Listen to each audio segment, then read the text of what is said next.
Praise the lord. పరిశుద్ధుడైన యేసుక్రీస్తు వారి కృప కలిగిన నామంలో అందరికి కూడా శుభాలు ప్రకటిస్తున్నాను. ఎలా ఉన్నారు? అందరూ బాగున్నారా? దేవుని మహాకృపను బట్టి మీరందరూ కూడా క్షేమంగా ఉన్నారు అని తలంచుచున్నాను. రోమీలకు రాసిన పత్రిక 11వ అధ్యాయము 23వ వచనము. దేవుడు వారిని మరలా అంటుకట్టుటకు శక్తి కలవాడు. For God is able to grab them again. Romans chapter 11 verse 23. ప్రభునందు ప్రియమైన సహోదరి సహోదరులారా, దేవుని వలన సాధ్యం కానిది ఏదైనా ఉందా? సమస్తము ఆయన ద్వారా సాధ్యపరచబడుతున్నదే. ఈ లోకంలోని ప్రతి వాటిపైన దేవునికి అధికారం ఉంది. దేవుని శక్తి వలన అనేక పనులు జరుగుతున్నాయి. ఉన్నవి లేనట్టుగాను లేనివి ఉన్నట్లుగాను చేయగలిగిన సమర్థుడు మన దేవుడు, సజీవుడైన యేసుక్రీస్తు వారు. ఈ యొక్క లేఖన భాగంలో అపోస్తులుడైన పౌలు సంఘానికి చెప్తున్నాడు, వారు తమ అవిశ్వాసంలో నిలవలేకపోయిన ఎడల అంటుకట్టబడుదురు, దేవుడు వారిని మరలా అంటుకట్టుటకు శక్తి గలవాడు అని. హల్లెలూయా. దేవుడు లేకుండా జీవిస్తున్నవారు, మార్గం తప్పి నడుస్తున్నవారు మరలా దేవుళ్ళలో కొనసాగాలి అనుకుంటే, దేవుడు ప్రేమను చూడాలి అని ఆశపడితే ఆయన వారిని మరలా తిరిగి సంఘంలోకి చేర్చుకోవడానికి సిద్ధంగా ఉన్నాడండి. హల్లెలూయా. వారి యొక్క పూర్వ పరిస్థితిని బాగు చేయగలిగిన దేవుడు అండి. చెదిరిపోయిన కుటుంబంలోను సమకూర్చువాడు, పాడైపోయిన బ్రతుకులను కట్టువాడు, ఆయన వేటినైనా మరల యథావిధిగా ఉంచగలిగిన వాడు. ఎందుకంటే సృష్టికర్త అయిన దేవునికి మరలా రూపించడం అసాధ్యమైన పనేమీ కాదు కదా. హల్లెలూయా. కాబట్టి ప్రియమైన సహోదరి సహోదరులను, మన దేవుడు మన జీవితాలను మార్చగలడు అని మనం ఏం చేయాలా? విశ్వసించాలి. గుండె చెదిరిన వారిని ఓదార్చువాడు, పగిలిన హృదయమును సైతం కట్టగలవాడు అని మనం తెలుసుకోవాలి. ఒక చెట్టు ఉందనుకోండి, ఆ చెట్టు కొమ్మ విరిచివేయబడి పక్కకు వేయబడింది. ఆ పక్కకు వేయబడినటువంటి ఆ కొమ్మకి ఏదన్నా ఉపయోగం ఉంటుందా? దాంట్లో జీవం లేదు కనుక అది ఎండిపోయే స్థితిలో ఉంటది కదా. అయితే ఎవరైనా ఒక వ్యక్తి వచ్చి ఆ చెట్టు కొమ్మను తీసుకొచ్చి మరలా ఆ చెట్టుకి అంటుగట్టగలిగితే అది మరలా చిగురిస్తుంది కదా. అది మరలా తమ యొక్క పూర్వపు రీతిని సంతరించుకుంటది కదా. హల్లెలూయా. అదే విధంగా దేవుడు చేస్తానంటున్నాడు. దేవుడు మరలా అంటుకడతానంటున్నాడు. ఆయనలో అంటుకడతానంటున్నాడు. చెడ్డవాటితో అంటుకడతాననట్లేదు. ఆయనలో నువ్వు అంటుకట్టబడితే నువ్వు ఖచ్చితంగా పుష్పిస్తావు.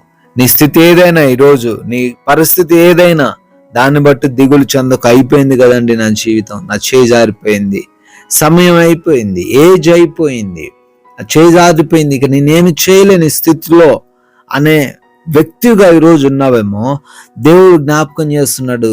సహోదరి సహోదరుడా, నీకే చెప్తున్నాడు, నేను మరలా అంటు కడతాను, నీకు మరలా పూర్వపు స్థితిని నేను ఇస్తాను, నీ బ్రతుకును మార్చి వేస్తాను. నువ్వు ఏ విధంగా అయితే గత కాలంలో ఆనందంగా సంతోషంగా ఉన్నావో అదే స్థితిని నీకు ఇస్తాను. నీవు ఒకవేళ దేవుణ్ణి ఆశ్రయించినట్లయితే ఈ కార్యము జరుగుతుంది. నయోమి కుటుంబము తెలుసో తెలియకో దేవుని యొక్క ప్రాంతాన్ని వదిలేసి మోయాబు ప్రాంతం వెళ్ళిపోతారు. సమస్తం నయోమి కోల్పోతుంది. తమ బిడ్డలను, భర్తను అన్నిటిని కోల్పోతుంది. అయితే నయోమి తిరిగి వస్తుంది. తిరిగి వచ్చినప్పుడు ఆమె జీరో అండి, ఏమీ లేదు ఆమె చేతిలో, ఒక్క రూపాయి బిల్ల కూడా లేదు.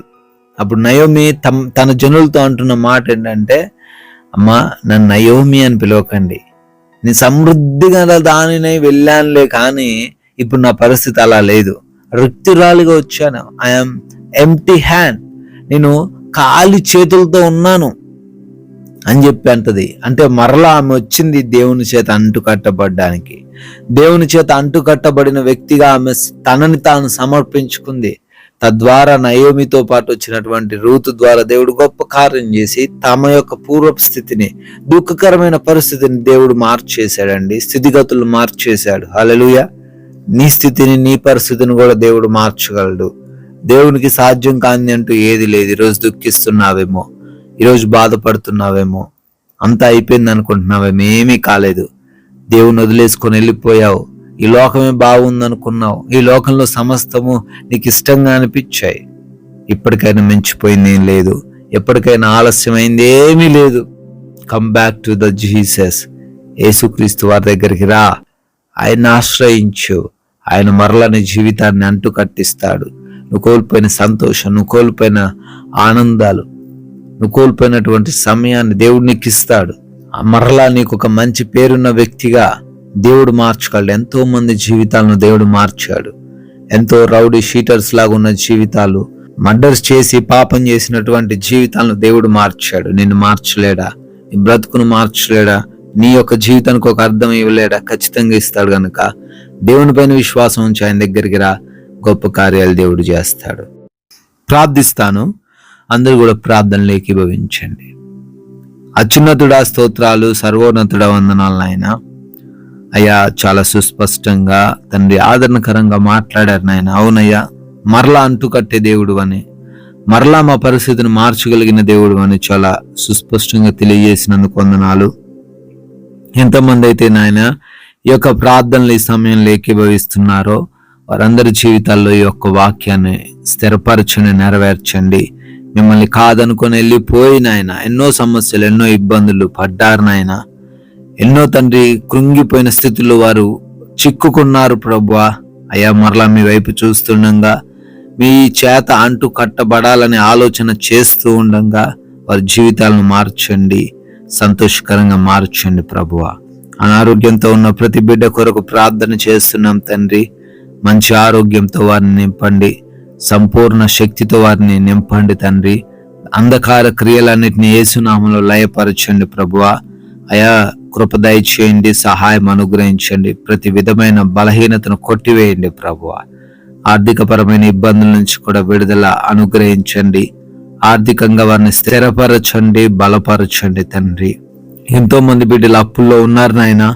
ప్రతి అప్పుల సమస్యల నుంచి విడుదల దయచేయండి, అప్పులన్నిటి కొట్టివేయండి ప్రభువా. అదే విధంగా ప్రార్థన చేస్తున్నాం. గర్భఫలం లేని ప్రతి ఒక్కరికి గర్భఫలం దయచేయమని అడుగుతున్నాం.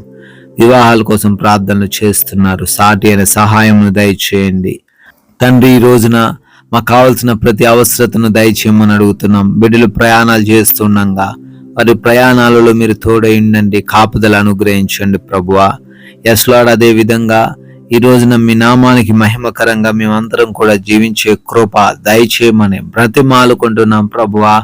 అయా, ఈ రోజున ఏ కార్యం తలబెడుతున్నారో ఆ కార్యములన్నిటిలో మీ యొక్క అయా సహాయం అనుగ్రహించి ప్రతి బిడ్డకు సఫలతను దయచేయమని యేసుక్రీస్తు వారి ఉన్నతమైన కృప కలిగిన నామంలో ఈ ప్రార్థనను అడిగి వేడుకుంటున్నాం తండ్రి. ఆమెన్.